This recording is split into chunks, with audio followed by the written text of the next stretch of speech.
Estaba sentada en el frío hormigón, con mi José dormido y pesado en mis brazos, cuando el teléfono zumbó. Había enviado el mensaje al número equivocado, o eso creía. Los echaron, había escrito. Y la respuesta llegó al instante, tan directa como un golpe. Voy en camino. No sabía ni su nombre completo, solo Carlos, el del dinner. Pero los que me perseguían, los que nos habían arrinconado, esos sí que parecían conocer a todo el mundo, incluso a él, de alguna forma extraña. Mi mente estaba hecha un lío, una maraña de agotamiento, miedo y el dolor sordo de mis costillas.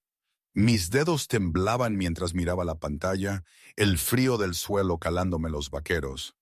José, mi pequeño, estaba pegado a mí, cálido y confiado en su sueño, ajeno a todo. Me deslicé por la agenda, la visión borrosa, buscando un salvavidas. El número aún estaba ahí. Carlos Navarro. Lo había conocido hacía meses en la cafetería. Me dejó una tarjeta, dijo que llamara si alguna vez necesitaba algo. Presioné enviar antes de que la duda me carcomiera del todo. El mensaje era simple, desesperado. Nos echaron. Dejé el teléfono a mi lado, aferrando a José con todas mis fuerzas. El aire nocturno me mordía la piel expuesta, y cada aliento era una punzada que me atravesaba el costado. A nuestro alrededor, el pasillo del almacén se extendía en la oscuridad, las luces fluorescentes parpadeando sin ritmo, los trasteros alineados como testigos mudos de nuestra humillación. El teléfono volvió a zumbar y lo agarré, las manos temblorosas. Voy en camino. 4 palabras, sin preguntas, sin titubeos. Se me hizo un nudo en la garganta. ¿Cómo era posible? Ni siquiera recordaba su nombre completo, solo su cara tras la barra semanas atrás, su voz tranquila, la forma en que dejó un billete que cubría la cuenta de sobra, el silencio que se hacía entre el personal cuando entraba. Mis dedos se quedaron quietos sobre el teclado. Debería explicarme, decirle que era un error, que quería mandárselo a otra persona. Pero no lo hice. El teléfono permaneció en silencio en mi palma. Acerqué más a José, sintiendo el ritmo constante de su respiración. Me vino a la mente las caras de los hombres del callejón detrás de la cafetería, las palabras susurradas. Deberías haberte disculpado. Y luego, la expresión vacía del señor Ibáñez, el casero, cuando dejó nuestras maletas fuera de la puerta hace solo un par de horas. No era crueldad, solo indiferencia. Simplemente había terminado conmigo. La pantalla del teléfono se encendió de nuevo. ¿Qué edificio? La pregunta era directa, tranquila, como si confirmara una dirección de entrega. No como si respondiera a un mensaje de texto desesperado de una extraña en mitad de la noche. Con los dedos entumecidos, tecleé la dirección. Pulsé enviar e inmediatamente me arrepentí. Espera, escribí. Ni siquiera sé quién eres. Creo que le mandé un mensaje equivocado. Sé quién eres, María. Me quedé sin aliento. Quédate donde estás. No hables con nadie. Quería preguntarle cómo sabía mi nombre. Quería exigir respuestas. Pero José se movió contra mi hombro, y mi mano fue instintivamente a su pelo, alisándolo. Su cara estaba pálida bajo la tenue luz, con ojeras oscuras bajo sus párpados cerrados. Había dejado de hacer preguntas hacía una hora, solo se aferraba a mi chaqueta y se mantenía en silencio. Los hematomas en mi brazo captaron la luz de arriba, morados y amarillos, de hacía días. Me dolían las costillas mucho más. Consideré llamar a alguien oficial. Alguien seguro. ¿Pero a quién? ¿A la policía? Que necesitarían informes y pruebas en un tiempo que no tenía. Que preguntarían por qué no había denunciado después de la primera vez. Después del callejón. Después de la cafetería. A un refugio. Donde José me vería como alguien que no pudo protegernos a ambos, donde nos separarían en habitaciones diferentes, donde amanecería y seguiríamos sin un lugar a donde ir. Mis dedos se detuvieron en la pantalla una vez más. ¿Llamaste a alguien más? Miré la pregunta. Pude sentir su peso, la forma en que no preguntaba si debía haberlo hecho, solo si lo había hecho. No, tecleé. Tenía miedo. Los 3 puntos aparecieron inmediatamente, luego desaparecieron. Y luego, bien. Mi pecho se encogió. Esa única palabra contenía algo que no podía nombrar. No era consuelo, no era amenaza. Algo intermedio. Algo que me hizo sentir vista de una manera que me aterrorizaba y me tranquilizaba a la vez. Miré a José. Su manita apretaba la tela de mi chaqueta, incluso dormido. 7 años. Debería estar ahora mismo en nuestra cama, en nuestro apartamento, seguro, no sentado en un pasillo de almacén, en pleno enero con todas nuestras pertenencias metidas en 2 bolsas de lona. La voz del señor Ibáñez resonó en mi memoria. «Traes problemas, María. No puedo tener eso aquí». Intenté explicarme. Intenté decirle que yo era la víctima, no la causa, pero ya había tomado una decisión. Los hombres que vinieron a buscarme se habían encargado de ello. Me moví, haciendo una mueca de dolor al sentir una punzada en el costado. La paliza había sido hace 3 días, calculada, controlada, lo justo para enviar un mensaje. Al principio lo había ocultado bien. Mangas largas, movimientos cuidadosos, sonrisas que no llegaban a mis ojos. Pero José se había dado cuenta. Siempre se daba cuenta. «Mamá», me preguntó esa mañana, «¿estás bien?» «Solo cansada, cariño», mentí. Ahora estábamos aquí, sentadas en el frío hormigón a las 11:30 de la noche, sin ningún sitio a donde ir y con un hombre extraño de camino. Un hombre cuyo nombre ni siquiera recordaba. Un hombre que, de alguna manera, sabía el mío. Saqué la tarjeta de visita que había guardado en mi cartera, blanca y sencilla, solo un número de teléfono grabado en negro, sin nombre, sin empresa, nada más. Recordaba el día que me la dejó. A mediados de octubre, un martes tranquilo. Se sentó en la barra, pidió un café, observando la sala con unos ojos que no se perdían nada. Cuando pagó, deslizó la tarjeta con el dinero. «Si alguna vez necesitas ayuda», dijo en voz baja. «¿Ayuda de verdad?» Estuve a punto de tirarla. Estuve a punto de preguntarle qué tipo de ayuda quería decir. Pero algo en su expresión me detuvo. Algo que decía que él entendía lo que significaba necesitar ayuda que no podía venir por los canales oficiales. Guardé la tarjeta y ahora, 3 meses después, la había usado. Comprobé mi teléfono. Ningún mensaje nuevo. No sabía lo lejos que estaba ni cuánto tardaría. No sabía qué pasaría cuando llegara. Miré por el pasillo, vacío, silencioso. El edificio a nuestro alrededor se asentaba y crujía. En algún lugar de arriba, una puerta se cerró de golpe.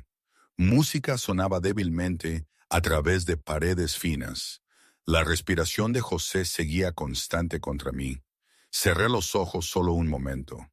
Me permití sentir el agotamiento que se había acumulado durante semanas. El miedo que había estado reprimiendo desde el callejón. La rabia contra el casero, contra esos hombres, contra la ciudad que aplastaba a gente como yo y esperaba gratitud por el privilegio. Cuando abrí los ojos, tomé una decisión. Lo que viniera después no me disculparía, ni con el casero, ni con los hombres que me habían marcado, con nadie. Había pedido ayuda, ayuda de verdad. Ahora vería lo que eso significaba. No sé si han pasado 2 o 3 meses desde aquello. El tiempo es una niebla densa a veces. Me parece que fue por octubre, cuando todo esto del trabajo se me hizo una montaña. Ana, mi compañera de la cafetería, la que llevaba 15 años sirviendo cafés, siempre me decía que tenía ojeras, que trabajaba demasiado. Yo le sonreía, forzaba esa sonrisa que te ponías para que los clientes te dieran propina, la que usabas para ser agradable sin estar presente, como yo la llamaba. Como si mi cuerpo estuviera allí, pero mi mente, mi alma, volaran lejos. Los días eran una sucesión interminable de mesas que limpiar, cafés que rellenar y facturas que no cuadraban. José, mi pequeño, es el único que me mantenía en pie. Recuerdo que un día me pidió la hoja de permiso para una excursión del colegio, al Museo de la Ciencia, creo. 20 euros que no tenía. Siempre me las arreglaba, siempre. Pero esta vez, el nudo en el estómago era diferente, era más apretado. Fue ese día, o quizás el siguiente, que apareció Carlos Navarro. No lo conocía por su nombre completo, solo el señor del café, o algo así. Entró en el diner de Triana, vestido con un traje oscuro, impecable. Se movía con una quietud que te hacía sentir que él era el que observaba, no el observado. Se sentó en la barra, a 3 asientos de la esquina. Le llevé el menú y un vaso de agua. ¿Café?, le pregunté. Por favor, su voz, tan tranquila, controlada. Mientras le servía, me fijé en sus manos, apoyadas en la barra, relajadas pero tensas, como si siempre estuvieran listas para algo. Había visto a muchos hombres como él en la ciudad, de esos que no necesitan demostrar nada porque todo el mundo ya lo sabe. ¿Necesita un minuto con la carta?, le pregunté. Solo el café. Asentí y me alejé, dándole espacio. Serví 2 mesas más, limpié otra, cobré una cuenta. Cuando regresé, su taza estaba medio vacía. ¿Otra vez, por favor? Esta vez, cuando le serví, volvió a hablar. ¿Trabajas doble turno? Mi mano se mantuvo firme en la cafetera. No era una pregunta inusual, pero la forma en que la hizo, como si ya supiera la respuesta, me inquietó. Casi todos los días, dije con cuidado. Asintió como si confirmara algo. Luego sacó su cartera, dejó un billete de 50 euros para un café de 4 y deslizó una tarjeta blanca y sencilla por la barra. Si alguna vez necesitas ayuda, dijo en voz baja. ¿Ayuda de verdad? Miré la tarjeta, solo un número de teléfono, nada más. No la necesito, empecé a decir. Ahora no tienes que te hacerlo. Se puso de pie, abrochándose la chaqueta del traje. Pero guárdala. Y se fue. Ana apareció a mi lado. ¿Sabes quién era ese? Debería. Ana bajó la voz. Es Carlos Navarro. No suele venir a sitios así, y cuando lo hace significa algo. Recogí la tarjeta, la giré, lisa por ambos lados, excepto por el número. ¿Qué significa?, pregunté. Ana negó con la cabeza. Nada bueno, pero tampoco nada simple. Me metí la tarjeta en el bolsillo del delantal y volví al trabajo. Tenía que pensar en las facturas, no en hombres misteriosos con trajes caros. ¿Quién tiene tiempo para esas cosas cuando no sabes si vas a tener para comer la semana que viene? Esa misma tarde, José estaba sentado en nuestra pequeña mesa de la cocina, con el lápiz moviéndose sobre sus deberes con una concentración cuidadosa. Tenía 7 años, pero ya entendía cosas que no debería tener que entender, como estar en silencio cuando mamá estaba cansada, como hacerse el cereal él solo si yo me quedaba dormida con la alarma, como decir que todo estaba bien en el colegio, incluso cuando no lo estaba. ¿Qué tal tu día, cariño?, le pregunté, mientras removía la pasta en la olla. Bien, dijo José sin levantar la vista. Hemos aprendido las fracciones. Ah, ¿sí? ¿Las entiendes más o menos? Sonreí esta vez de verdad. José era listo, inteligente de una manera que asustaba. Su maestra lo decía en cada reunión. Podría hacer mucho más con los recursos adecuados, decían. ¿Ha pensado en el programa de enriquecimiento? Recursos, esa palabra que significaba dinero sin decirlo. Tengo una hoja de permiso, dijo José, sacándola de su mochila, para el Museo de la Ciencia. Tomé el papel, leyéndolo rápidamente. 20 euros, que había que pagar en 2 semanas. Lo arreglaremos, dije. José asintió, ya conocía esa frase. Lo arreglaremos. El mantra de nuestra casa, la promesa que le hacía constantemente, incluso cuando no sabía cómo cumplirla. Cenamos juntos, pasta con mantequilla y el último trozo de parmesano.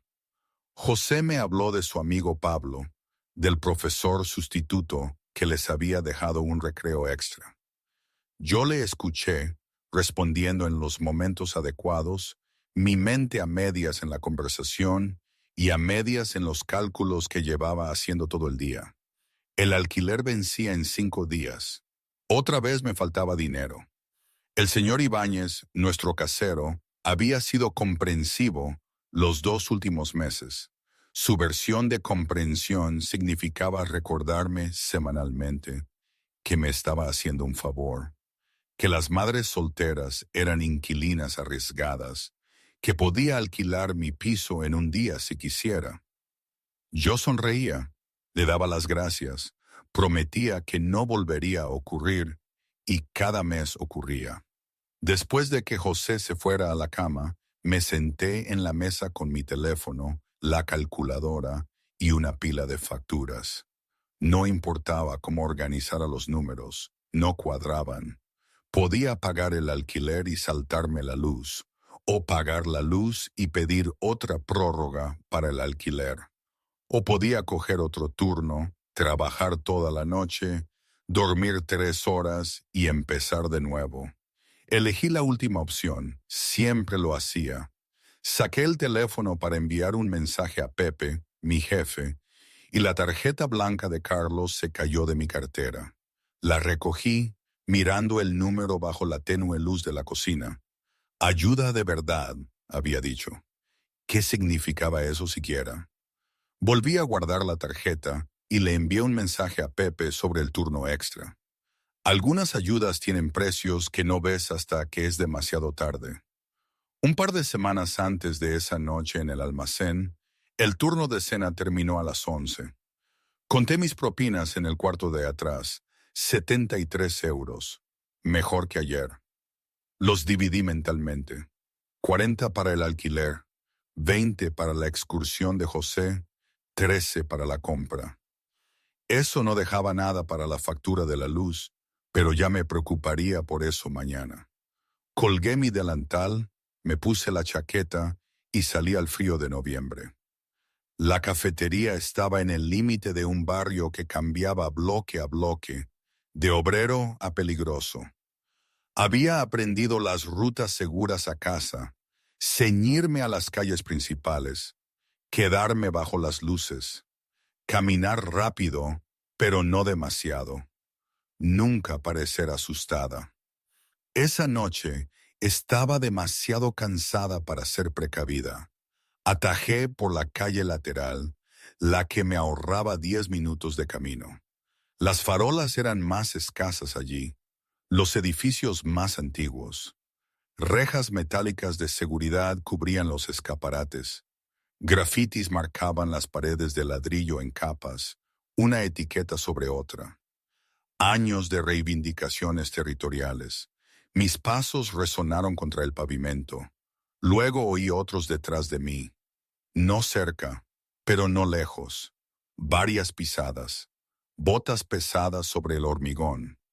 No me di la vuelta. Esa era la regla. No reconocer, no interactuar, simplemente seguir caminando. Los pasos igualaron mi ritmo. Mi corazón me golpeó las costillas. Caminé más rápido, buscando gente, negocios abiertos, cualquier lugar con luz y testigos. La calle estaba vacía. pasada la medianoche. Incluso el colmado de la esquina tenía su reja bajada. «Oye», la voz vino de atrás, casual, casi amistosa. Seguí caminando. «Oye, te hablo a ti». Más cerca ahora. Pude oír cómo se dispersaban, flanqueándome a ambos lados de la estrecha calle. 3, quizás 4. Mi mano fue a mi teléfono en el bolsillo, pero ¿a quién iba a llamar? La policía tardaría 20 minutos. Para entonces yo ya habría desaparecido, o algo peor. «No seas maleducada», dijo otra voz. Esta contenía risa. Disfrutaban de esto. Se me hizo un nudo en la garganta. Pude ver el siguiente cruce más adelante. 12 metros. 10. Si tan solo pudiera llegar a la carretera principal. Una figura salió de la entrada del callejón delante de mí. Me detuve. Me habían acorralado. Me giré lentamente. 3 hombres detrás de mí. Uno delante. Jóvenes. 20 y tantos, quizás. Vaqueros anchos, sudaderas con capucha, caras a medias en la sombra. El del medio sonreía. «Así está mejor», dijo. «Solo queremos hablar». Mi voz salió más firme de lo que me sentía. «No tengo dinero». «¿Quién habló de dinero?» El hombre ladeó la cabeza, estudiándome la cara. «Trabajas en la cafetería, ¿verdad?» «El toldo rojo, esquina de la Quinta». Se me encogió el estómago. Sabían dónde trabajaba. Esto no era al azar. «Te hemos visto», continuó, dando un paso más cerca. «Volviendo a casa, la misma ruta, a la misma hora». Mi mano se apretó alrededor de mi teléfono. «¿Qué queréis?» «Solo queríamos presentarnos». Extendió las manos como si estuviera siendo razonable. «Este es nuestro barrio. Nos fijamos en la gente, sobre todo en la que camina sola por la noche. Solo intento llegar a casa». «Lo sabemos». Otro paso, lo suficientemente cerca ahora como para oler a humo de cigarrillo en su ropa. «Sabemos mucho de ti, María. Sabemos que tienes un hijo, un niño mono, 7 años, ¿verdad?» La sangre se me fue de la cara. «No». Mi voz se quebró. «No metáis a mi hijo en esto».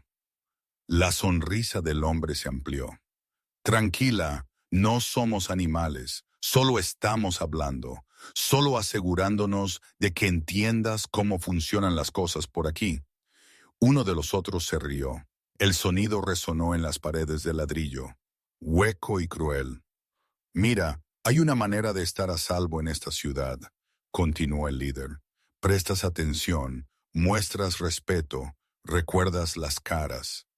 Se inclinó lo suficiente como para que pudiera ver la cicatriz sobre su ceja izquierda, el diente de oro en su sonrisa. «¿Recuerdas mi cara, María?» No podía moverme. No podía hablar. Cada músculo de mi cuerpo gritaba que corriera, pero mis piernas no respondían. «Eso está bien», dijo en voz baja. «Eres lista, lo suficientemente lista como para saber cuándo callar». Dio un paso atrás, asintiendo a los demás. Se apartaron de mí, de vuelta a las sombras del callejón, pero el líder se detuvo en la entrada. «Nos vemos», gritó. Luego se fueron. Me quedé congelada en medio de la calle, la respiración entrecortada, el teléfono resbaladizo de sudor en mi palma. Miré a mi alrededor, todavía sola, todavía vacía, todavía solo yo y la oscuridad y el eco de los pasos desvaneciéndose en la distancia. Corrí, no hacia casa, hacia la calle principal, hacia las luces y la gente, y a cualquier sitio que no fuera aquella esquina, aquel callejón, aquellas caras. No paré hasta llegar al colmado abierto 24 horas a 3 manzanas de distancia. El dependiente levantó la vista de su teléfono cuando entré tropezando. «¿Está bien, señorita?» Asentí, incapaz de hablar. Fingí mirar los estantes, con las manos temblando. hasta que mi respiración se calmó, hasta que el pánico disminuyó lo suficiente como para poder pensar. Sabían dónde trabajaba, sabían lo de José, me habían seguido, estudiado, planeado esto y me habían dejado ir. Esa fue la peor parte, no lo que habían hecho, sino lo que no habían hecho. La contención, el control, el mensaje en cada palabra. Podríamos haberlo hecho. Elegimos no hacerlo. Esta vez compré una botella de agua que no necesitaba y caminé por el camino más largo a casa, manteniéndome en las calles más iluminadas. Miraba por encima del hombro cada 30 segundos. Memorizaba cada coche, cada cara, cada sombra. Cuando finalmente llegué a mi edificio de apartamentos, cerré la puerta con llave y me quedé en la oscuridad, escuchando. La respiración de José era constante desde su habitación, a salvo, dormido, inconsciente. Me deslicé por la puerta y me senté en el suelo, con el teléfono en la mano. Debería llamar a alguien, denunciarlo. ¿Pero denunciar qué? No me habían tocado, no me habían amenazado explícitamente, solo hablaron, solo miraron, solo se aseguraron de que supiera que me estaban vigilando. La policía tomaría declaración y no haría nada. Abrí mis fotos, miré la foto escolar de José del mes pasado, su sonrisa brillante y genuina, a la que le faltaban sus 2 dientes delanteros.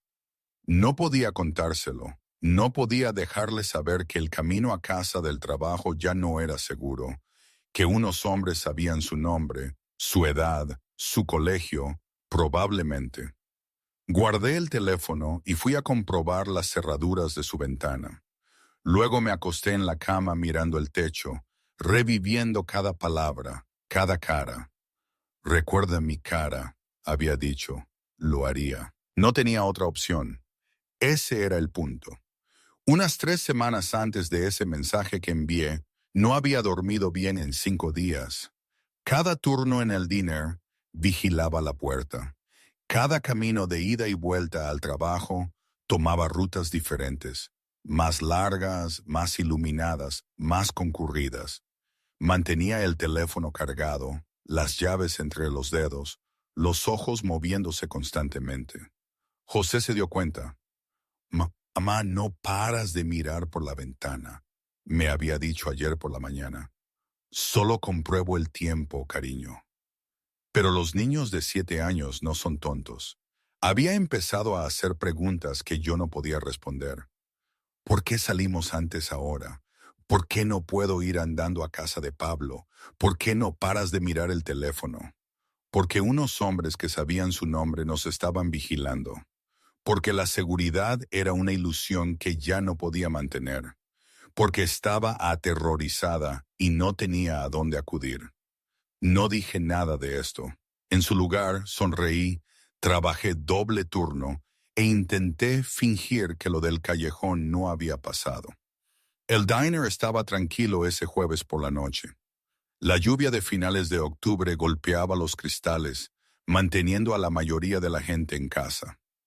Rellené el café del cliente habitual de la barra. Recogí mesas que no necesitaban ser recogidas.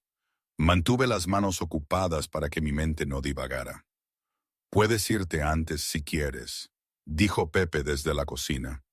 «No vale la pena pagarte para que estés ahí parada». Miré el reloj, las 9:30. José estaba con la señora Gómez arriba, probablemente ya dormido. Podría usar esa hora extra en casa. «¿Estás seguro?» «Sí, vete. Se supone que la lluvia va a empeorar». Cogí mi chaqueta de la parte de atrás, me despedí de Ana y salí a la fría llovizna. La calle estaba resbaladiza con los reflejos de neón, el olor a asfalto mojado mezclándose con el escape de los restaurantes. Me subí la capucha y empecé a caminar. Llegué a 2 manzanas antes de verlos. 3 figuras de pie bajo el toldo de una tienda de electrónica cerrada. Las mismas sudaderas con capucha, la misma postura, esperando. Mi corazón dio un vuelco. Giré por la siguiente calle, caminando más rápido. Quizás no me habían visto. Quizás eran otras personas. Quizás pisadas detrás de mí. María, no me detuve. María, no seas maleducada. Solo queremos saludarte. Caminé más rápido, buscando testigos, cámaras, cualquier cosa. La calle era residencial aquí. Coches aparcados, escaparates oscuros, luces encendidas en los apartamentos de arriba, pero nadie mirando hacia abajo. Para de caminar. La voz era más aguda ahora, la del callejón, el líder. Me detuve, no porque él me lo dijera, sino porque vi la cuarta figura delante, bloqueando mi camino. Lo mismo de antes, acorralada. Me giré lentamente. Esta vez estaban más cerca. La capucha del líder estaba bajada. La lluvia le pegaba el pelo a la frente. La cicatriz sobre su ceja era más visible. Ya no sonreía. Nos has estado evitando, dijo.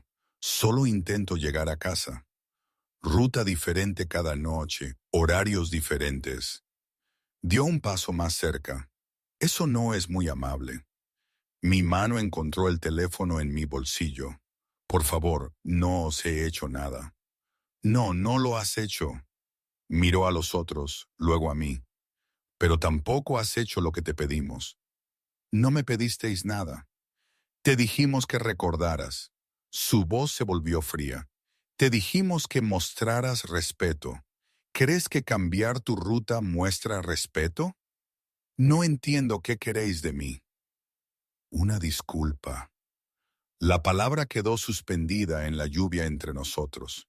Me quedé mirándolo. ¿Por qué? Por hacernos venir a buscarte de nuevo. Por hacernos perder el tiempo. Dio un paso más cerca, invadiendo mi espacio. Por actuar como si fueras demasiado buena para reconocernos cuando estamos intentando ser amables. No lo hice. Sí lo hiciste. Su mano se disparó y me agarró el brazo. El mismo brazo que todavía tenía tenues moratones de cargar bandejas en doble turno. Apretó, sus dedos hundiéndose en el músculo dolorido. Pasaste por delante de Ricardo hace 2 días como si ni siquiera estuviera allí. Intenté zafarme. Su agarre se hizo más fuerte. No lo vi. Juro que no. Lo viste. La cara del líder estaba a centímetros de la mía ahora. Le miraste directamente y seguiste caminando. Por favor. Mi voz se quebró. Tengo un hijo. No puedo. Sabemos lo de tu hijo. Su otra mano se levantó, sin tocarme, pero lo suficientemente cerca. Sabemos todo de ti, María. ¿Dónde vives? ¿Qué puerta? ¿Qué piso? Las lágrimas me ardían en los ojos, no de dolor, sino de la impotencia asfixiante de aquello. Estos hombres podían hacer lo que quisieran aquí ahora, y nadie los detendría. Así que esto es lo que va a pasar, dijo el líder en voz baja. Vas a disculparte por ser irrespetuosa, y luego vas a entender que cuando te hablamos, escuchas. Cuando somos lo suficientemente amables como para hacerte saber que te estamos vigilando, muestras gratitud. ¿Entiendes? Apreté la mandíbula.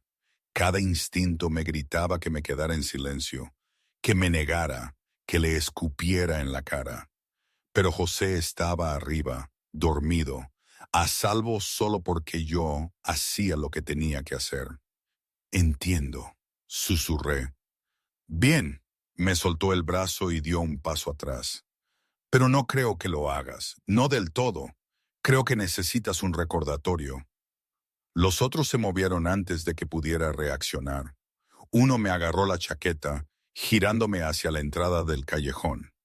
Otro me empujó hacia adelante. Tropecé, apoyándome en la pared de ladrillo. La superficie áspera me raspó las palmas. Espera, empecé.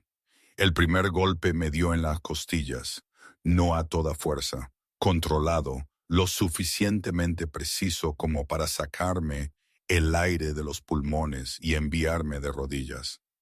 Resoplé, los brazos levantándose instintivamente. No en la cara, dijo el líder con calma. No somos animales. Otro golpe, esta vez en la espalda, luego en el hombro, cada uno calculado, colocado donde la ropa ocultaría el daño, donde aún pudiera caminar, aún pudiera trabajar, aún pudiera funcionar, pero donde lo sentiría, lo recordaría, le tendría miedo. Me acurruqué en el suelo, la lluvia calándome la ropa, mezclándose con las lágrimas que no podía contener. No grité. Una parte de mí sabía que eso lo empeoraría. Sabía que querían miedo, no resistencia. Después de lo que parecieron horas, pero probablemente fueron 30 segundos, se detuvieron. El líder se agachó a mi lado, la voz casi suave. Deberías haberte disculpado en el callejón. Habría sido más fácil. No podía hablar, no podía moverme. El dolor se irradiaba por mi torso con cada aliento. La próxima vez, continuó, no seremos tan amables. La próxima vez iremos a tu apartamento. Tu hijo abrirá la puerta. ¿Entiendes? Asentí, con la frente pegada al pavimento mojado. Buena chica. Me dejaron allí. Me quedé en el callejón durante 5 minutos enteros antes de poder levantarme. Cada movimiento me provocaba una nueva agonía en las costillas. Me levanté usando la pared, con las piernas temblando, la respiración entrecortada. Tenía que llegar a casa, tenía que ver a José, tenía que asegurarme de que no hubieran... Corrí. 4 días antes de la llamada, me di de baja al día siguiente, y al día siguiente de eso. No podía ocultarle los moratones a Ana. No podía explicar la forma en que me encogía ante los movimientos bruscos. No podía fingir que el dolor de mis costillas era solo fatiga. Así que me quedé en casa, le dije a José que tenía gripe y lo vi irse a la escuela con la señora Gómez mientras me aplicaba hielo en el torso e intentaba respirar sin llorar. Al tercer día Pepe llamó. María, te necesito de vuelta. No puedo estar con poco personal para siempre. Lo sé, lo siento, mañana, lo prometo. Eso dijiste ayer. Mañana, repetí y colgué antes de que pudiera discutir. No podía volver. Todavía no. No cuando cada vez que cerraba los ojos, veía sus caras, sentía sus manos, escuchaba la voz del líder. La próxima vez iremos a tu apartamento. Pero el alquiler vencía en 2 días y ya me faltaba dinero. Esa tarde me senté a la mesa de la cocina haciendo cálculos que no cuadraban por más que los rehiciera. Incluso con las propinas que había ahorrado, incluso si cogía turnos extra, incluso si me saltaba por completo la factura de la luz, me faltaban 70 euros. Tendría que pedirle al señor Ibáñez otra prórroga. La sola idea me revolvía el estómago, pero no tenía otra opción. Llamé a su puerta a las 4, después de que José se fuera a casa de su amigo. El señor Ibáñez abrió con una camiseta sucia y el olor a cigarrillos y café viejo salía del apartamento detrás de él. María. Sus ojos recorrieron mi cara, notando el maquillaje cuidadosamente aplicado que no ocultaba del todo la sombra de un moratón en mi pómulo. El alquiler vence el viernes. Lo sé, este mes me falta un poco. Esperaba... ¿Cuánto te falta? 70, pero lo puedo tener para el miércoles que viene. Solo necesito... Se apoyó en el marco de la puerta. Además de los 2 meses que te atrasaste antes, se me hizo un nudo en la garganta. Esos los pagué, hasta el último céntimo. Finalmente, sacó un cigarrillo, lo encendió, exhaló humo hacia el techo. ¿Sabes cuánta gente quiere tu piso, María? ¿Cuántas solicitudes recibo cada semana? Lo sé, y lo agradezco. ¿Lo agradeces? Se rió con una risa aguda y amarga. Tienes un hijo, madre soltera. He sido más que comprensivo, pero la comprensión no paga mi hipoteca. Lo tendré el miércoles, lo prometo. El señor Ibáñez me estudió durante un largo momento, con los ojos entrecerrados. ¿Qué te pasó en la cara? Me caí, mentí. Claro, dio otra calada. ¿Estás en algún tipo de problema?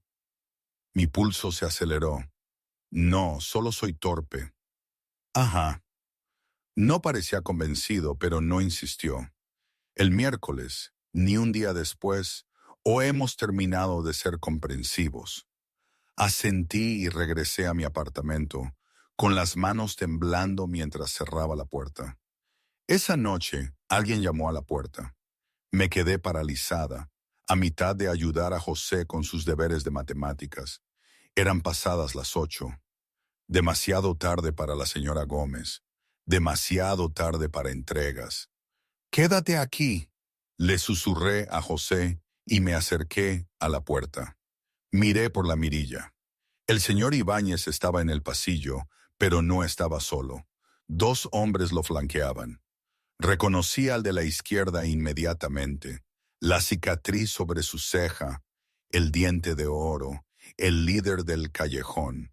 La sangre se me heló. Me aparté de la puerta con el corazón martilleándome. José levantó la vista de sus deberes, confundido. Está bien, cariño. Solo quédate en silencio. La llamada llegó de nuevo, más fuerte. María, sé que estás ahí. Abre. No me moví. No respiré. María, vamos. Esto es importante. Silencio. Luego oí la voz del señor Ibáñez más baja, hablando con los hombres. Pegué la oreja a la puerta, esforzándome por oír. No quiere problemas. Es buena inquilina, solo está atrasada con el alquiler.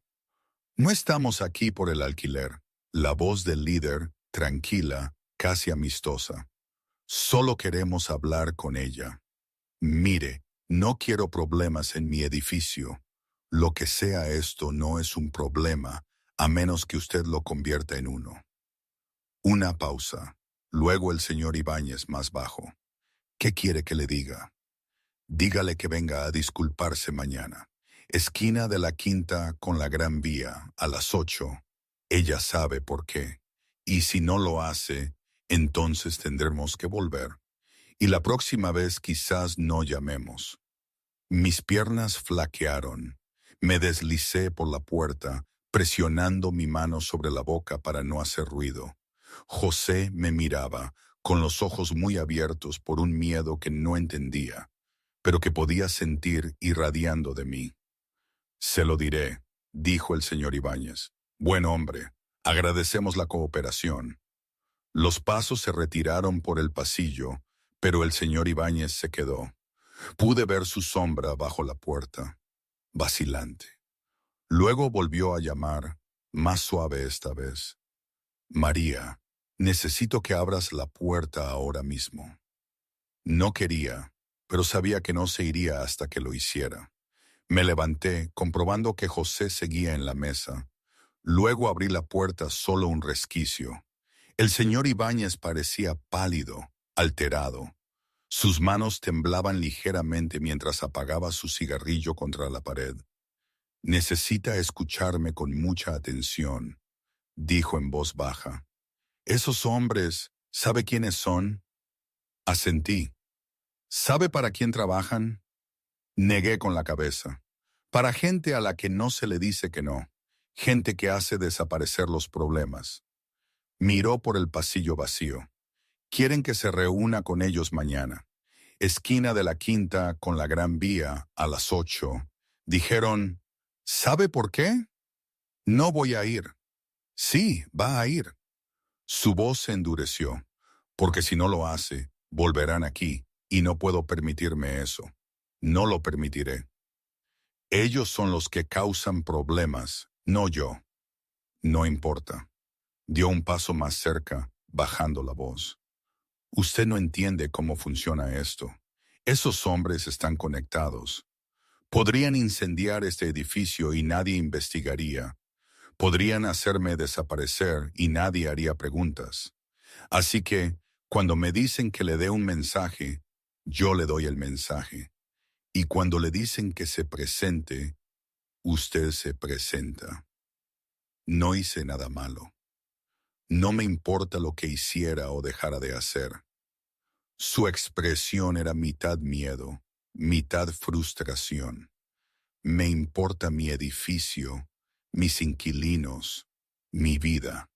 Y ahora mismo, usted es un riesgo que no puedo permitirme. Sentí las palabras como un golpe físico.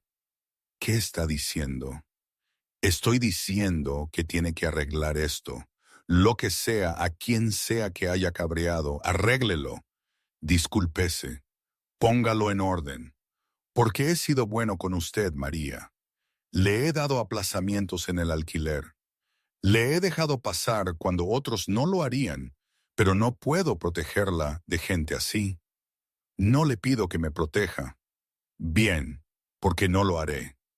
Retrocedió hacia su propia puerta. Mañana, a las 8. No me haga arrepentirme de haber sido amable con usted. Desapareció en su apartamento. El cerrojo hizo clic tras él. Me quedé en el pasillo, el peso de todo ello aplastándome los hombros. Me había quedado sin sitios donde esconderme, sin gente que me ayudara, sin opciones que no implicaran inclinarme ante hombres que me habían golpeado en un callejón. Cerré la puerta en silencio y volví con José, quien había abandonado sus deberes para mirarme con preguntas que tenía demasiado miedo de hacer. Todo está bien, mentí, abrazándolo con una fuerza que me dolía las costillas, pero que tranquilizaba mi corazón. Todo va a salir bien. Pero ya no me lo creía. Aquí tengo que hacer una pausa.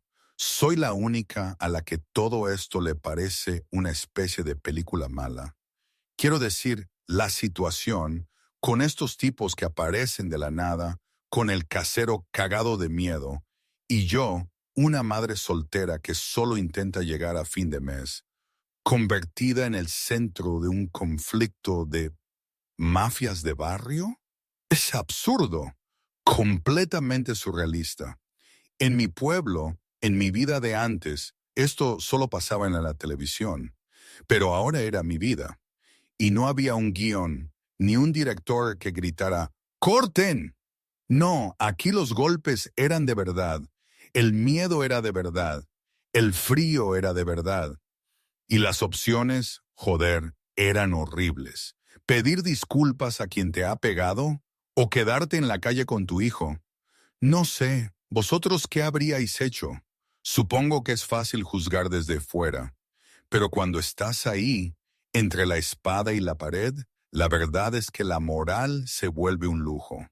Tenía que protegerme, tenía que proteger a José, y eso significaba hacer lo que fuera. Lo que fuera. De verdad que no sé si fue lo correcto o solo la menos mala de las opciones.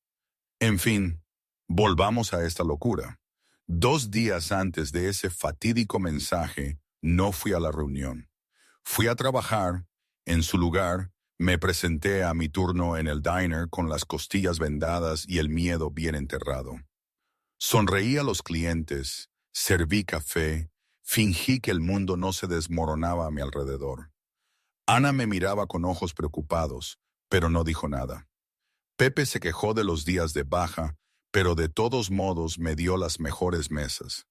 Y cuando mi turno terminó a las 11, tomé la ruta más larga que pude encontrar para volver a casa. Sabía lo que significaba no aparecer. Sabía que las consecuencias vendrían. Pero una parte de mí, esa parte que había seguido adelante después de que el padre de José nos dejara, que había trabajado doble turno durante 7 años, que había construido una vida de la nada, se negó a arrodillarse.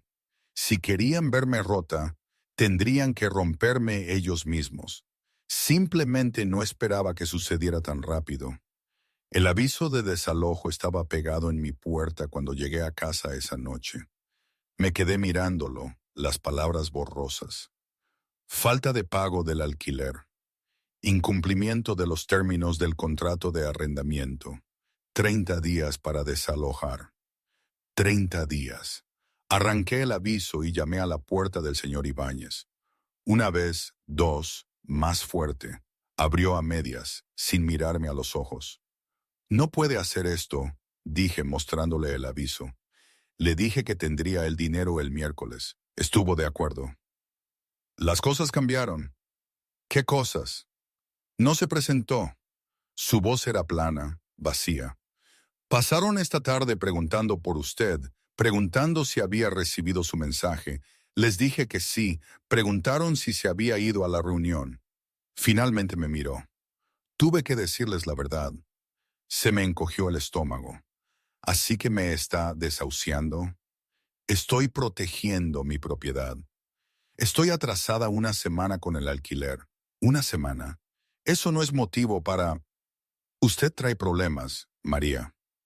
Me interrumpió, más alto ahora. Llevo 20 años vigilando este edificio. Sé reconocer los problemas cuando los veo. Y esos hombres no son el tipo de problemas que simplemente desaparecen. Son el tipo que se extiende, que infecta, que trae policías y preguntas y problemas que no necesito. Soy la víctima aquí. No me importa. Las palabras fueron duras, pero honestas. No me importa quién empezó qué, o quién tiene razón o no. Me importa que hombres así aparezcan en mi puerta preguntando por mis inquilinos. Eso no es aceptable. ¿A dónde se supone que voy a ir? Ese no es mi problema. Empezó a cerrar la puerta, luego se detuvo. He sido bueno con usted. Le he dado oportunidades que nadie más le daría, pero usted tomó su decisión cuando no se presentó a esa reunión. Ahora yo estoy tomando la mía. La puerta se cerró. Me quedé en el pasillo, el aviso arrugado en mi puño. Detrás de la puerta de mi apartamento podía oír la voz de José haciéndole una pregunta a la señora Gómez sobre los deberes. Normal, seguro, completamente inconsciente de que todo estaba a punto de cambiar. No podía decírselo, no esta noche. Ya encontraría algo. Siempre lo hacía. Pero no lo encontré. Pasaron 2 días en un borrón de llamadas telefónicas que no llegaban a ninguna parte. Los albergues estaban llenos. Los alojamientos temporales tenían listas de espera de meses. Mi crédito no era lo suficientemente bueno para un nuevo apartamento. E incluso si lo fuera, no podía pagar el primer y último mes de alquiler. Pedí favores que no existían. Me puse en contacto con gente que se había ido hacía años. Le supliqué a Pepe un adelanto que no podía permitirse dar. Y cada noche miraba a José al otro lado de la mesa de la cena e intentaba sonreír como si todo estuviera bien. A la segunda noche, el señor Ibáñez volvió a llamar. Esta vez, lo supe antes de abrir la puerta. Tiene que irse esta noche, dijo. El aviso decía 30 días. Estoy acelerando el plazo. No puede hacer eso. Eso es ilegal. Demandeme. Extendió la mano. Las llaves. Ahora. Son las 10 de la noche. Mi hijo está dormido. No tenemos a dónde ir. Ha tenido 2 días para encontrar vivienda en esta ciudad sin dinero. Eso es imposible. La expresión del señor Ibáñez no cambió. Detrás de él vi a otros 2 hombres del edificio. No matones, solo gente que había reclutado para que esto fuera más difícil de combatir. Las llaves, María. No lo empeore más de lo necesario. ¿Cómo podría ser peor? Podría llamar a la policía. Que la desalojaran por allanamiento de morada. Mis manos temblaban de rabia. Está haciendo esto porque tiene miedo, porque ellos le asustaron. Así que, en lugar de enfrentarse a ellos, está echando a una madre soltera y a su hijo de 7 años en mitad de la noche. Hago esto porque no escuchó. Su voz se elevó. Le dije que lo arreglara. Le dije lo que pasaría. Usted tomó su decisión. Elegí no disculparme con los hombres que me golpearon y elijo no perder mi edificio por su orgullo. Las palabras quedaron suspendidas entre nosotros, feas y verdaderas. Me di la vuelta, moviéndome mecánicamente. Desperté a José suavemente, susurrándole que teníamos que ir a quedarnos a otro sitio por la noche. No hizo preguntas, solo se vistió con una confusión somnolienta. Empaqué 2 bolsas de lona, ropa, artículos de aseo, los libros escolares de José, la foto de su 6º cumpleaños.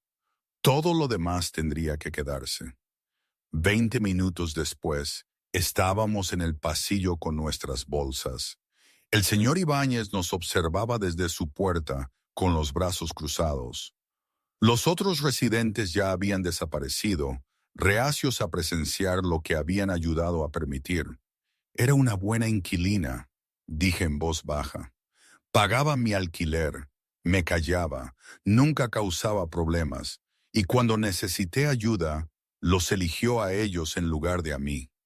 Elegí sobrevivir, respondió el señor Ibáñez. Lo mismo que usted ha estado haciendo durante 7 años. No actúe como si no hiciera lo mismo. Quizás tenía razón. Quizás en su posición yo habría hecho el mismo cálculo. Pero eso no hacía que doliera menos. Tomé la mano de José y caminé hacia las escaleras. ¿A dónde vamos?, preguntó José, su voz pequeña en el vacío hueco de la escalera. No lo sé todavía, cariño. ¿Volveremos? Se me hizo un nudo en la garganta. No pude responder. Salimos a la calle, el frío de noviembre mordiendo a través de nuestras chaquetas. 11:30 de la noche. Ningún sitio a donde ir. Ningún sitio seguro. Encontré un pasillo de almacén en el edificio de al lado. Unidades metálicas, suelo de hormigón, luces fluorescentes ásperas. Dejé nuestras bolsas y acerqué a José, dejándolo acurrucarse contra mi hombro. Se quedó dormido rápidamente, exhausto por la confusión y la hora tardía. Me senté en el frío y el silencio y el peso aplastante de la indefensión total. Fue entonces cuando saqué mi teléfono. Recorrí mis contactos buscando a alguien que pudiera ayudar, alguien que pudiera responder a medianoche, alguien que todavía me debiera algo. La tarjeta blanca se cayó de mi cartera. La miré fijamente. Si alguna vez necesitas ayuda, ayuda de verdad. Me había quedado sin opciones, sin lugares, sin gente a la que le importara un bledo. Mis dedos teclear antes de que mi mente pudiera detenerlos. Nos echaron. Presioné enviar y esperé. Carlos Navarro me contaría más tarde, con esa voz suya que no mostraba más de lo necesario, cómo lo vivió él. Me dijo que el teléfono le vibró en la mano mientras estaba en la esquina de la calle Octava y Gran Vía, observando cómo un trato salía mal a 3 manzanas de distancia. Él no necesitaba estar allí. Tenía gente para eso, gente que se encargaba de disputas callejeras, que cobraba deudas, que aplicaba las reglas que mantenían su red funcionando sin problemas. Pero Carlos había aprendido temprano que la distancia engendraba descuido, que en el momento en que dejabas de vigilar, las cosas se desmoronaban, así que él vigilaba. El mensaje desvió su atención de la discusión que se desarrollaba en el aparcamiento al otro lado de la calle. Número desconocido, 4 palabras. Nos echaron. Carlos frunció el ceño, revisando los mensajes recientes. Sin contexto, sin conversación previa, número equivocado probablemente. Empezó a guardar el teléfono. Entonces algo lo detuvo. La frase, no nos desahuciaron o perdimos nuestro lugar. Nos echaron. Activo, inmediato. Alguien más había provocado esto. Abrió sus contactos, cruzó el número con su base de datos mental de nombres y caras. Nada coincidía, Pero el código de área era local. Sus instintos, perfeccionados durante 15 años de leer personas y situaciones, le susurraron que esto no era al azar. Volvió a abrir el hilo de mensajes, estudiando esas 4 palabras. Mensaje nocturno a un extraño. Desesperación en la brevedad, sin explicación porque no había tiempo o porque el remitente asumía que él ya lo sabría. Alguien pensó que le estaba enviando un mensaje a otra persona, alguien que necesitaba ayuda. El trato al otro lado de la calle se estaba resolviendo, las manos del deudor levantadas, el cobrador retrocediendo. El teléfono de Carlos volvió a vibrar con un informe de uno de sus lugartenientes. Todo bajo control, todo resuelto. Miró el mensaje una vez más. Luego tecleó: voy en camino. Se quedó en su coche durante 30 segundos después de enviar la respuesta, esperando a ver si el número se corregiría. Si quienquiera que lo envió se daría cuenta de su error y se disculparía o entraría en pánico o simplemente dejaría de responder. Espera, ni siquiera sé quién eres. Creo que le mandé un mensaje equivocado. Así que era un número equivocado. Pero la persona al otro lado seguía en crisis, seguía sentada en algún lugar sin a dónde ir. La mente lógica de Carlos le decía que lo dejara, que eliminara el hilo y volviera al trabajo. La gente cometía errores, enviaba mensajes a números equivocados. Ese no era su problema, pero tecleó de todos modos. Sé quién eres, María. En el momento en que lo envió, abrió su sistema de gestión de contactos, la red de información que había construido cuidadosamente durante años. Trabajadores de restaurantes, sector servicios, madres solteras del barrio. Filtró por nombre. Aparecieron 3 Marías. 2 estaban localizadas. Una trabajaba en una cafetería de la calle Quinta, María García. 20 y tantos.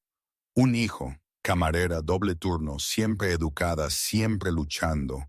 Él había ido a esa cafetería una vez, meses atrás. Se había sentado en la barra, la había visto trabajar con esa eficiencia agotada que venía de años de supervivencia. Le había dejado su tarjeta porque algo en ella le recordaba a su propia madre. Los mismos ojos cansados, la misma sonrisa decidida, la misma negativa a pedir ayuda incluso cuando se estaba ahogando. La mayoría de la gente tiraba la tarjeta. María la había guardado. Carlos sacó los registros del edificio, cruzándolos con informes de actividad reciente. Su casero era el señor Ibáñez, un hombre débil, fácil de presionar, y había habido informes de actividad de bandas callejeras cerca de su dirección. La banda de los Kozlov, parásitos que creían que la intimidación los hacía poderosos. Las piezas se ensamblaron rápidamente. María había sido un objetivo. Ibáñez se había asustado. Y ahora ella estaba sentada en algún lugar frío con su hijo, enviando un mensaje a un extraño porque no tenía a nadie más. Carlos puso en marcha el coche. Hizo 2 llamadas en el camino. La primera fue a Lucas, su asociado más antiguo. Revisa todo lo que tengas sobre María García. Apartamento 3C, edificio de la Séptima. Quiero saber quién la ha estado presionando, quién dio las órdenes y hasta dónde llega. 20 minutos para eso. La segunda llamada fue al jefe de la banda de los Kozlov. Carlos mantuvo la voz tranquila, casi agradable. Soy Navarro.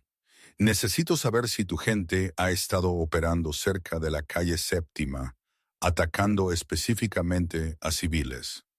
Una pausa. Tenemos algo de actividad allí. ¿Por qué?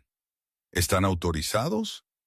Están cobrando deudas, haciendo rondas, operaciones estándar con una camarera. Otra pausa, más larga. Tendría que comprobarlo. Compruébalo ahora. El tono de Carlos no cambió, pero el silencio que siguió dejó claro su significado. Y dile a quien quiera que dirija esa banda que necesito nombres esta noche. Entendido. Carlos terminó la llamada mientras giraba hacia la calle de María. La dirección que ella le había enviado lo llevó a un pasillo de un almacén industrial, frío, iluminado por fluorescentes defectuosos. No un apartamento, ni siquiera un albergue. Un pasillo donde la gente iba cuando se había quedado sin lugares. Aparcó y salió, ajustándose la chaqueta. La noche era fría, su aliento visible en el aire. Caminó lentamente, sus pasos resonando en el hormigón hasta que los vio. María estaba sentada con la espalda contra una unidad de almacenamiento. Un niño acurrucado contra su hombro, dos bolsas de lona a su lado. Tenía la cara hacia abajo, un brazo rodeando protectoramente al niño, el otro sosteniendo su teléfono. Levantó la vista al acercarse. Incluso bajo la dura luz, él pudo ver los moratones, difuminados pero presentes, uno en el pómulo. La forma en que sostenía sus costillas sugería más debajo. Carlos se detuvo a 1,80 m de distancia, con las manos visibles, la postura no amenazante. Había aprendido hacía mucho tiempo que el poder no se trataba de intimidación, se trataba de control, y ahora mismo esta mujer necesitaba sentirse segura, no asustada. María, ella asintió, con los ojos cautelosos. Soy Carlos, de la cafetería. El reconocimiento brilló en su rostro. Usted dejó la tarjeta. Así es. Miró a José, aún dormido, luego a Carlos. No quise enviarle el mensaje. Pensé, ni siquiera sé lo que pensé. Está bien. No, no lo está. Su voz se quebró. No le conozco. No sé por qué está aquí o qué quiere o... No quiero nada. La voz de Carlos era firme, tranquila. Pediste ayuda. Estoy aquí para ayudar. La gente no ayuda así sin más. No gratis. Tienes razón. No lo hacen. Dio un paso más cerca, dejando que ella viera su cara claramente. Pero yo no soy la mayoría de la gente, y tú no estás en la mayoría de las situaciones. La mandíbula de María se tensó. ¿Qué significa eso? Significa que alguien te hizo daño, alguien te asustó y alguien te echó por ello. Hizo una pausa, dejando que las palabras se asentaran. Quiero saber quién. ¿Por qué? Porque esta es mi ciudad, y lo que te pasó a ti, así no funcionan las cosas aquí, no en mi ciudad. Ella lo miró fijamente, buscando en su rostro engaño, motivos ocultos, la trampa que siempre venía con ofertas como esta. Carlos esperó. Había aprendido la paciencia décadas atrás. Aprendió que los momentos más importantes sucedían en silencio. Finalmente, María habló. Los hombres que hicieron esto no puede simplemente... ¿Quién te hizo disculparte? La pregunta cortó todo lo demás. Directa, inquebrantable. El tipo de pregunta que exigía la verdad. Los ojos de María se llenaron de lágrimas que había estado conteniendo durante días. Y luego le contó todo. Su voz temblaba mientras le hablaba del callejón, de los hombres que la habían seguido, estudiado su cara, susurrado el nombre de su hijo en la oscuridad, de la paliza detrás de la cafetería. Controlada, precisa, diseñada para dejar marcas donde nadie las vería. Carlos escuchó sin interrumpir. Su expresión no cambió, pero algo en sus ojos se oscureció con cada detalle. Cuando ella describió la visita del casero, el ultimátum, el desalojo, su mandíbula se tensó casi imperceptiblemente. Querían que me disculpara, terminó María, con la voz apenas un susurro, que me reuniera con ellos en la Quinta y la Gran Vía, que me inclinara y admitiera que había sido irrespetuosa. Miró a José aún durmiendo contra ella. No pude hacerlo. Simplemente no pude. Carlos permaneció en silencio durante un largo momento. Luego se agachó, poniéndose a su altura. El movimiento fue cuidadoso, no amenazante, el tipo de gesto que hablaba de alguien que entendía el miedo íntimamente. «Hiciste bien en no ir», dijo en voz baja. María se rió, amarga y rota. «Mira dónde me llevó eso. Te trajo aquí, todavía en pie, todavía protegiendo a tu hijo». Su voz tenía un peso que ella no podía nombrar. Eso requiere más fuerza de la que la mayoría de la gente tiene. No me siento fuerte, me siento aterrorizada. Bien, el miedo te mantiene viva. Ladeó la cabeza ligeramente, estudiándole la cara. Pero no solo tienes miedo, estás enfadada, lo veo. María le sostuvo la mirada. Tenía razón. Debajo del agotamiento y el terror, la rabia ardía como una llama piloto que no podía extinguir. Rabia contra los hombres que la habían atacado, contra el casero que la había abandonado, contra una ciudad que aplastaba a la gente y lo llamaba supervivencia. «¿De qué sirve la rabia?», preguntó. «Estoy sentada en un pasillo sin a dónde ir. La rabia no cambia eso». «No, pero las consecuencias sí». La palabra quedó suspendida entre ellos, cargada de implicaciones que María no estaba segura de querer entender. «¿Qué está diciendo?». «Estoy diciendo que lo que te pasó, eso no va a volver a pasar». Carlos se puso de pie, sacando su teléfono, y la gente que hizo esto va a entender por qué. «No quiero venganza, solo quiero estar a salvo». «Esas no son cosas diferentes». Tecleó algo rápidamente, luego la miró. «Los hombres que te hicieron daño trabajan para alguien, y ese alguien responde a gente que me responde a mí. Esto pasó porque nadie les dijo que se detuvieran, porque pensaron que no eras nadie. Soy nadie». «Ya no». Su teléfono zumbó. Le echó un vistazo, su expresión se endureció.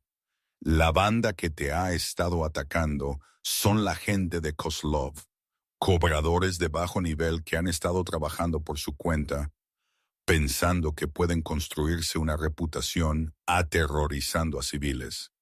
Se me encogió el estómago. «Kozlov, he oído ese nombre». «Todo el mundo lo ha oído. Dirige la zona sur, cree que la violencia es poder». La voz de Carlos era fría ahora, clínica. «Pero él opera con mi permiso, y esto», señaló a María, a José, al pasillo del almacén que se había convertido en su refugio, «esto no estaba autorizado». «Entonces, ¿qué pasa ahora?». «Ahora hago una llamada y tú y José vais a un sitio cálido». Le dije que no tenía ningún sitio. «Tengo una propiedad a 3 manzanas de aquí, edificio pequeño, tranquilo, seguro». Levantó una mano antes de que ella pudiera protestar. «Está vacío, lo ha estado durante meses. Os quedaréis allí hasta que decidas tu próximo paso, sin alquiler, sin obligaciones». Mis instintos gritaron. Nada era gratis. Nadie daba sin esperar algo a cambio. ¿Por qué haría eso? «Porque puedo». Lo dijo simplemente, como si la respuesta fuera obvia. «Porque pediste ayuda y la estoy dando. Sin ataduras, sin deudas, solo espacio». «No le creo». «Bien, eso significa que eres inteligente». Un atisbo de algo que podría haber sido respeto cruzó su rostro. «Pero cree esto, lo que te pasó termina esta noche. Los hombres que te hicieron daño, el casero que te echó, cualquiera que crea que eres un blanco fácil, aprenderá lo contrario. Y vas a dormir en un lugar seguro con tu hijo. Todo lo demás lo resolvemos mañana». Miré a José, su pequeña cara pacífica en el sueño, completamente inconsciente de que su madre estaba aceptando ayuda de un hombre cuya reputación se construía sobre el miedo. Un hombre que acababa de ofrecerles santuario con una mano, mientras prometía consecuencias con la otra. Pensé en la alternativa, en los albergues y las listas de espera y las preguntas confusas de José, en los hombres que sabían dónde trabajaba, que la habían golpeado una vez y prometido cosas peores la próxima vez, en el hecho de que ya había enviado el mensaje, ya lo había convocado, ya había tomado su decisión en el momento en que sus dedos habían pulsado enviar. Está bien, susurré. Carlos asintió una vez, luego hizo su llamada. 20 minutos después, me senté en el asiento del pasajero del coche de Carlos. Elegante, oscuro, caro de una manera que me hacía hiperconsciente de mi chaqueta gastada y mis zapatillas rosadas. José estaba abrochado en la parte de atrás, todavía medio dormido, aferrándose a su mochila como a un salvavidas. Condujimos en silencio por calles que yo reconocía pero que nunca había visto desde este ángulo. Desde detrás de las ventanas tintadas, desde el asiento del pasajero de un coche que costaba más de lo que yo había ganado en 5 años. El teléfono de Carlos sonó 2 veces. Ambas veces respondió con una sola palabra. Sí, resuelto, mañana. Y luego terminó la llamada. No explicó nada, no ofreció comentarios, solo condujo con la calma precisión de alguien que había hecho este viaje miles de veces. Paramos frente a un edificio estrecho, encajado entre una lavandería y una panadería cerrada. Fachada de ladrillo, 4 pisos. Nada destacable, excepto por el hecho de que todas las ventanas estaban oscuras. «Es aquí», dijo Carlos, aparcando delante. Miré el edificio. Dijo que está vacío por ahora. Se bajó, dio la vuelta para abrirme la puerta.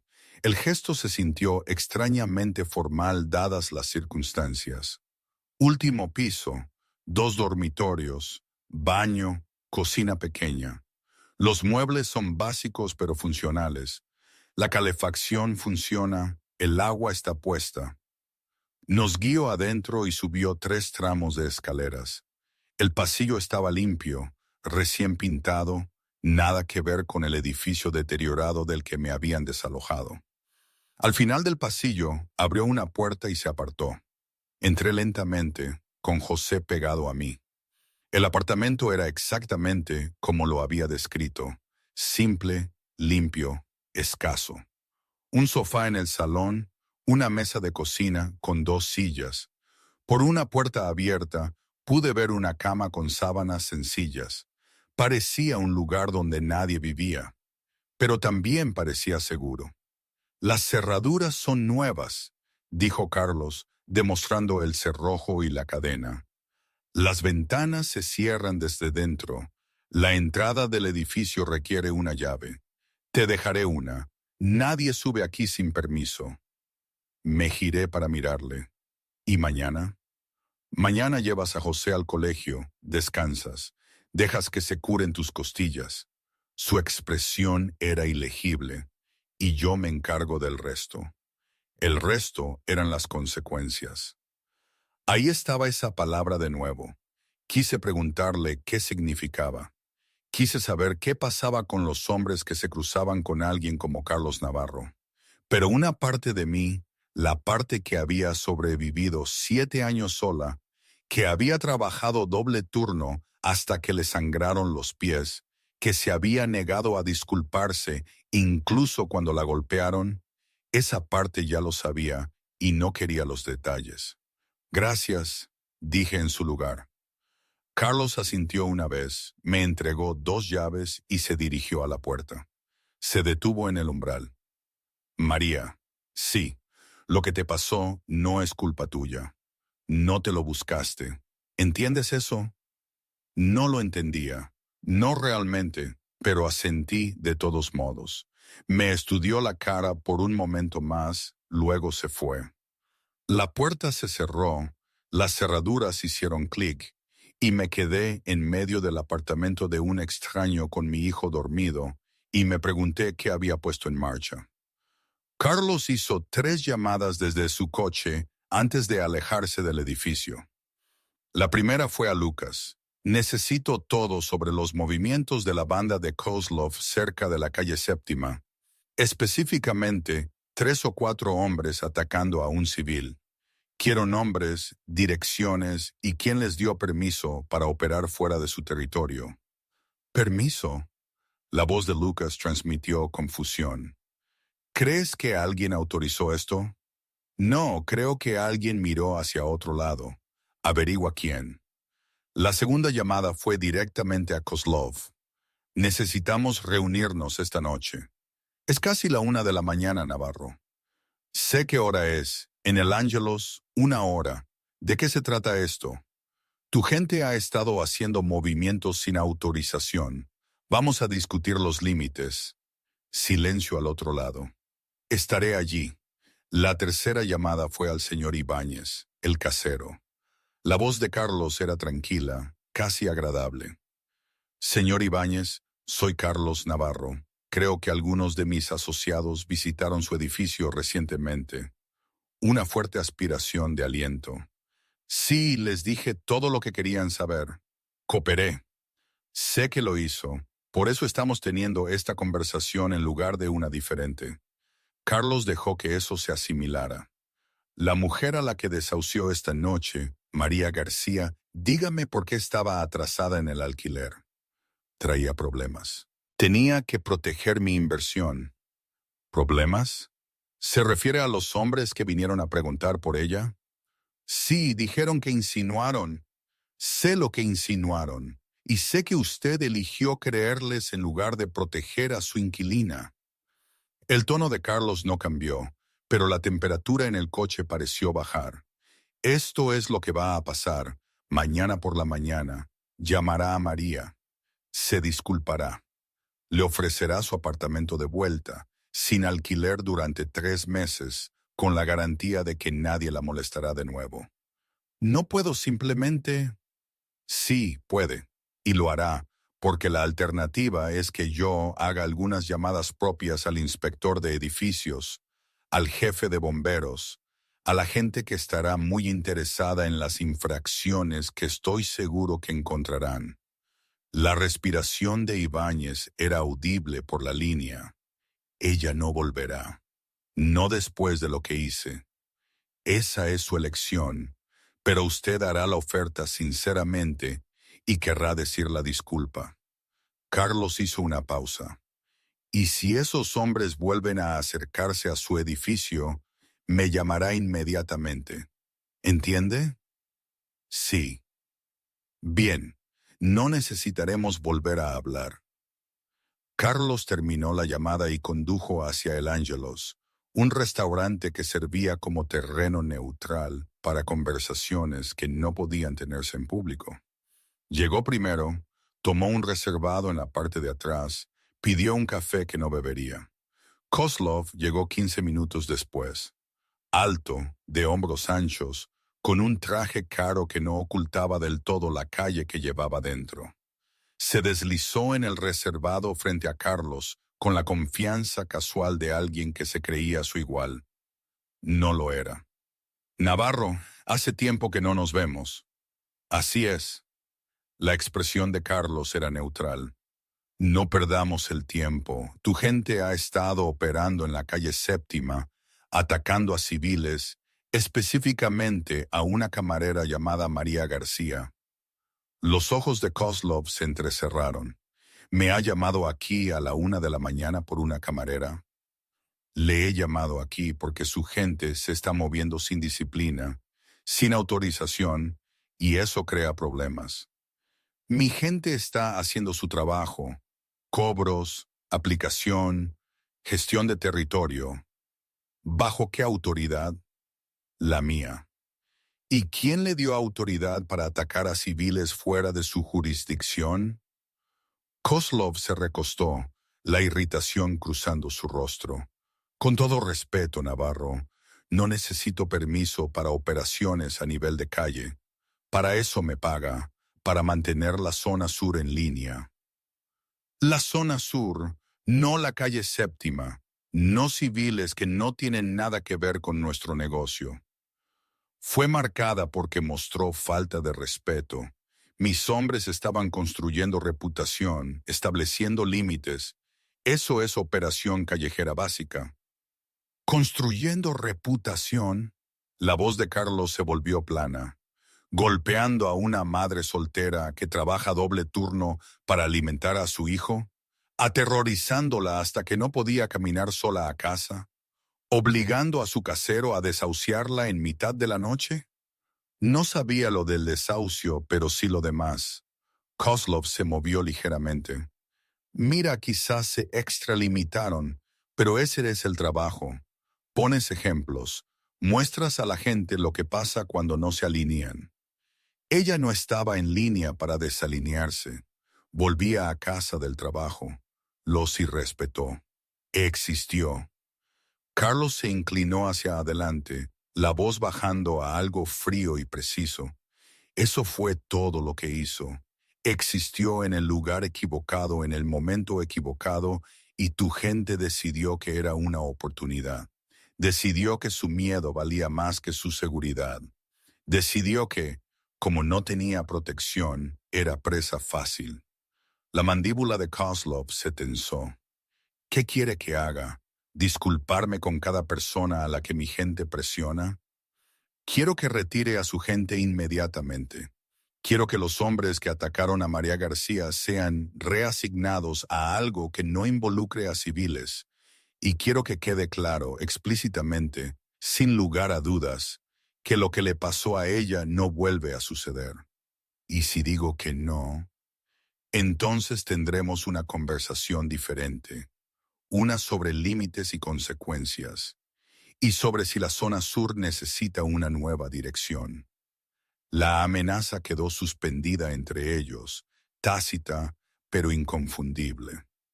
Kozlov miró a Carlos durante un largo momento, leyendo la seriedad en su expresión. Finalmente, asintió.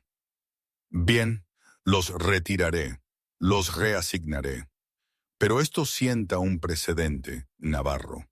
Si no podemos presionar a civiles, si no podemos usar el miedo como herramienta, entonces trabajamos con una mano atada. No, trabajas con disciplina, con estructura, con la comprensión de que el poder no se trata de a quién puedes dañar, se trata de a quién eliges no dañar. Kozlov se puso de pie, abrochándose la chaqueta. A tu gente no le gustará esto, lo verán como debilidad. Que lo hagan. Prefiero ser débil y tener razón que fuerte y equivocarme. Después de que Kozlov se fue, Carlos se sentó solo en el reservado. El restaurante vacío excepto por el dueño limpiando mesas en la parte delantera. Su teléfono zumbó. Lucas tiene los nombres. 3 hombres, banda callejera, sin conexiones significativas. Han estado trabajando por su cuenta, intentando construir reputación fuera de los canales normales. Kozlov no sabía el alcance. Direcciones. Te las he enviado. Bien, asegúrate de que entiendan los nuevos límites, sin contacto con María García, sin operaciones cerca de su lugar de trabajo o residencia, sin represalias. ¿Y si se resisten? No lo harán. La voz de Carlos tenía el peso de la certeza. Pero si lo hacen, entonces escalamos. En silencio, terminó la llamada y su café. Frío ahora, pero aún lo suficientemente amargo como para centrar sus pensamientos.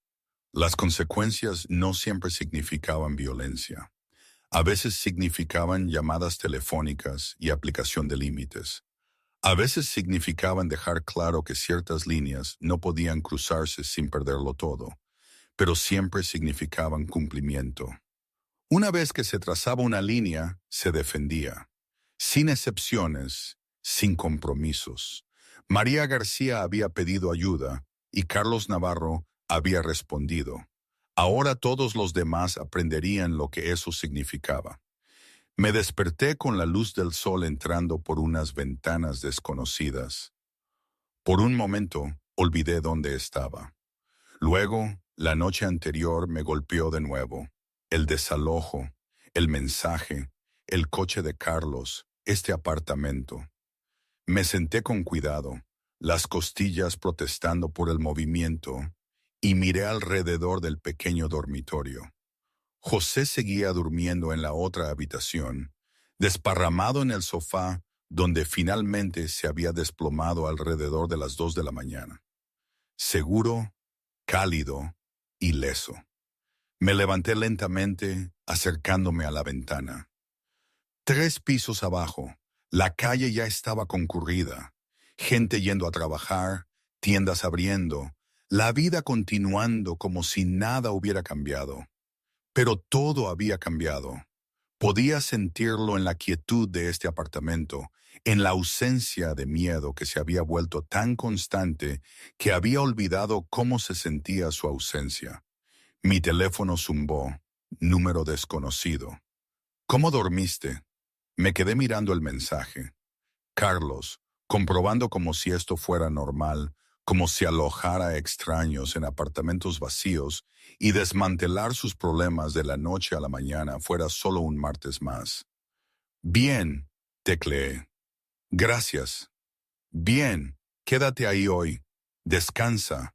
Estaré en contacto esta tarde. Quise preguntarle qué significaba eso. Quise saber qué había hecho después de dejarnos. Pero tenía miedo de las respuestas. En su lugar, preparé el desayuno con los víveres que encontré en la cocina. Huevos, pan, leche, café, todo fresco, todo esperando, como si hubiera sabido exactamente cuándo llegaríamos. José se despertó alrededor de las 8, confundido y callado. Le expliqué lo que pude sin explicar nada real. Nos quedábamos con un amigo solo por un tiempo hasta que las cosas se calmaran. Aceptó esto como los niños aceptan la mayoría de las cosas de los adultos en los que confían, con preguntas que no llegó a hacer y preocupaciones que no llegó a expresar. Lo preparé para el colegio, le empaqué el almuerzo, lo acompañé a la parada del autobús a 2 manzanas. Lo vi subir con su mochila y su cuidada dignidad de 8 años. Vi cómo el autobús se alejaba entre el tráfico, llevándolo a un lugar normal, mientras mi propio mundo permanecía suspendido en la incertidumbre. De vuelta en el apartamento, intenté descansar como Carlos había sugerido, pero mi mente no se calmaba. Limpié la cocina ya limpia, organicé el escaso armario, revisé las cerraduras 3 veces. Finalmente, me senté en el sofá y me permití sentir el agotamiento del que había estado huyendo durante semanas. Mi teléfono sonó a las 2. María, soy Carlos. Hola.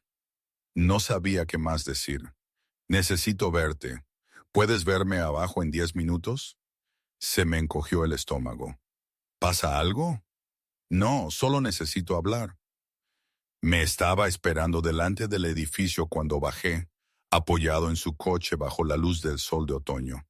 Se veía diferente a la luz del día, menos sombrío, menos peligroso, aunque la aguda inteligencia en sus ojos permanecía.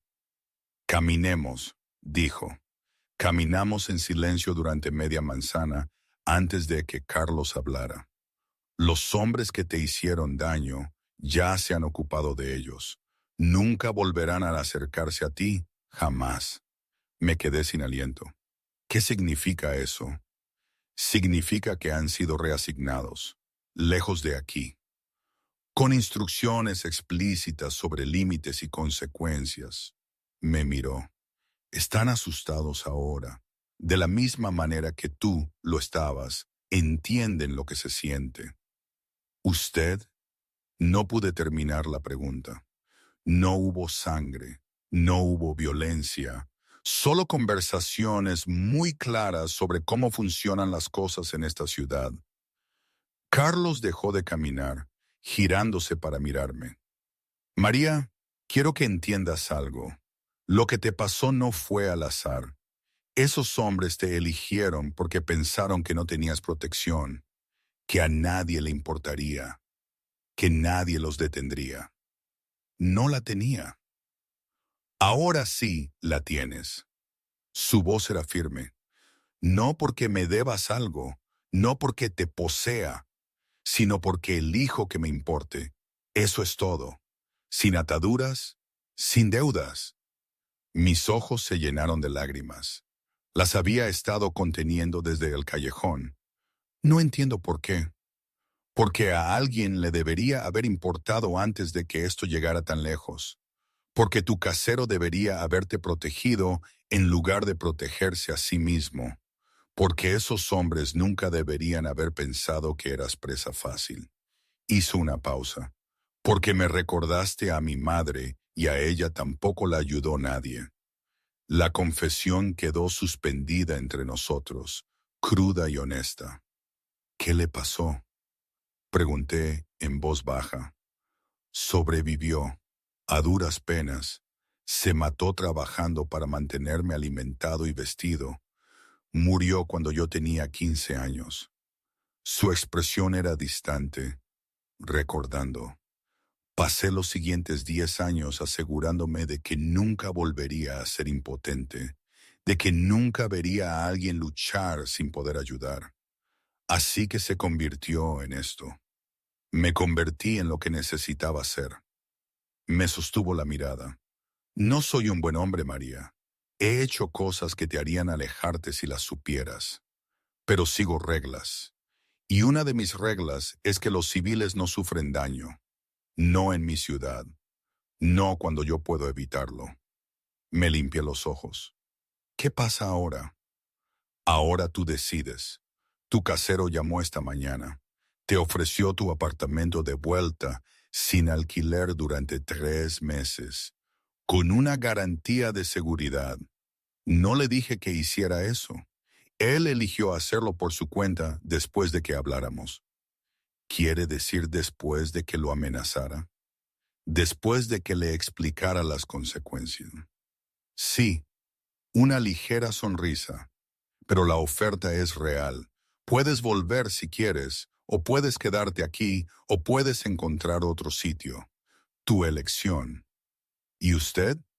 Me iré. No sabrás de mí a menos que me contactes primero. Sin revisiones, sin control, sin sombras sobre tu vida. Sacó una tarjeta diferente de su cartera, esta con un nombre y un número reales. Pero si alguna vez necesitas ayuda de nuevo, ayuda de verdad, llama a ese número en cualquier momento, día o noche, sin preguntas. Tomé la tarjeta, dándole vueltas en mis manos. ¿Por qué haría todo esto y simplemente se iría? Porque la protección no es posesión. Porque no pediste ser salvada. Pediste espacio para salvarte a ti misma. La voz de Carlos era suave. Yo te di ese espacio. Lo que hagas con él es tu decisión. Caminamos de vuelta al edificio en silencio. En la entrada Carlos se detuvo. Una cosa más. Los hombres que te hicieron daño van a oír lo que pasó, que estás protegida, que tocarte significa responderme a mí. Esa reputación te seguirá. Podría poner nerviosa a algunas personas. Podría hacer que otras te respeten, pero te mantendrá a salvo. No pedí eso. Lo sé, pero lo tienes de todos modos. Me abrió la puerta. Cuídate, María. Cuida de José. Y recuerda, fuiste lo suficientemente fuerte como para negarte a disculparte. No olvides esa fuerza solo porque las cosas se pusieron más fáciles. Lo vi caminar de vuelta a su coche. Lo vi alejarse sin mirar atrás. Luego subí las escaleras. Cerré la puerta con llave y me senté en el sofá del silencioso apartamento. Mi teléfono zumbó. Un mensaje del señor Ibáñez disculpándose formalmente, ofreciendo el apartamento de vuelta con los términos que Carlos había mencionado. Otro mensaje de Pepe del Diner preguntando cuándo volvería al trabajo. Otro del colegio de José sobre la hoja de permiso para la excursión aprobada. Pago recibido. Yo no lo había pagado. Carlos debió de haberlo hecho. Dejé el teléfono y cerré los ojos. Había sobrevivido. Me había negado a romperme, y de alguna manera imposiblemente había llegado la ayuda. No una ayuda perfecta, no una ayuda limpia, pero ayuda de verdad. El tipo de ayuda que me daba espacio para respirar, para curarme, para decidir qué venía después. Y por primera vez en semanas sentí algo que casi había olvidado. Esperanza. ¿Y hoy qué? No lo sé. Realmente no lo sé. A veces pienso que fue lo mejor que pudo pasarme, que me trajo hasta aquí, hasta este punto donde puedo respirar sin miedo constante. Pero otras veces la duda me carcome. ¿Cometí un error al confiar? ¿Qué precio invisible tendré que pagar algún día? Probablemente ambas cosas sean verdad. Así es la vida, ¿no? Nada es blanco y negro, nada es perfecto. Hay días buenos y días malos. Hay miedo que aún se asoma en las sombras, pero también hay la certeza de que no estoy sola. Es mi vida, y es complicada, pero por primera vez en mucho tiempo siento